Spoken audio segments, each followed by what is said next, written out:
cooler TV अलमारी 10 लाख नगद गाड़ी सफारी तोके किन लेनी राजा दहे जवाब मजा दे हब ना हम अब से जवाब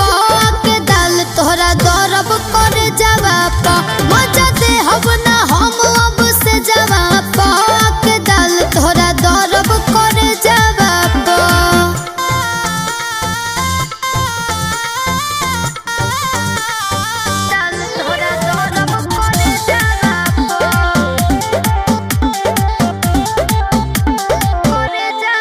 खाना बन